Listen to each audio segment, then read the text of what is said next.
when you're in your grief, how does it protect? Ibn Mas'ud radiallahu anhu describes exactly how it protects. As the Nabi sallallahu alayhi wasallam says, when a person is put in his grave and now a man approaches him in the grave, ready to execute punishment upon the person in the grave. And so he is approached with the punishment from his legs, where his legs are. And his legs will say, you have no power over us. You can't enter from here. You cannot punish from his legs. He used to stand reciting Surah Al-Mulk.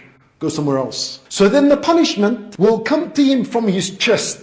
The punishment will approach, and this area would say to the punishment, you have no power over us. There is no way from here. He used to recite Surah Al-Mulk. Then the punishment goes towards his head, and they approach his head with the punishment, and his head will say, there is no power over us. The punishment cannot enter from his head. He used to recite Surah Al-Mulk. Then Ibn Mas'ud radiallahu anhu said, it is the protector that protects from the punishment of the grave. And it is mentioned in Surah Al-Mulk, whoever recites it at night has done a great deal of good. That's the word of the Messenger sallallahu alayhi wasallam. So the first virtue protects from the punishment of the grave. The second virtue that is authentic in Nabi sallallahu alayhi wasallam said, there is a surah in the Qur'an which is made up of 30 ayat. It interceded for a man or for a person until he was forgiven. And ulama rahimahumullah, they said, in order for a person to attain these virtues, then a person has to be persistent in reciting it. And the surah, he continuously recites it, and this surah will ask Allah to forgive him. And so this encourages us all to regularly recite the surah. The virtue isn't specific for the person who recites it in the day or in the night. You could recite it any time and have this virtue. You may recite it in the day, in the evening, after coming back from work, at night. No matter where you recite it in the day and in the night, there is the reward and the virtue of what we are saying. So it's not bound or restricted to a specific time. We just said that Sunnah al-Nabi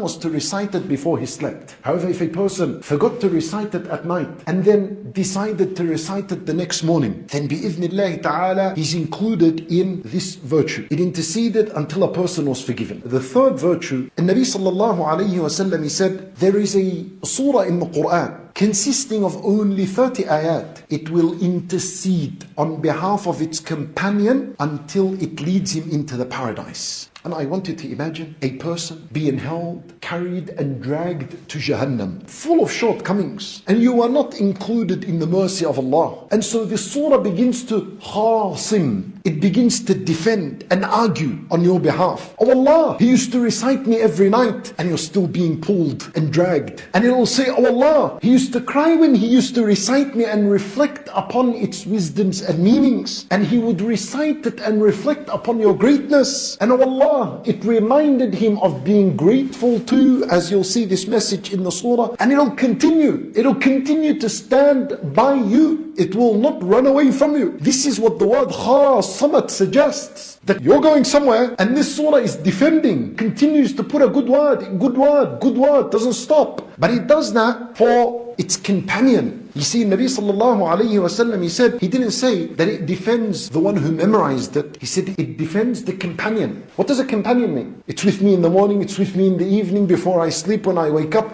like this. Such a person is going to defend him and put a good case for him on the Day of Judgment. So it not only intercedes until a person is forgiven, but it intercedes until a person is entered into the paradise.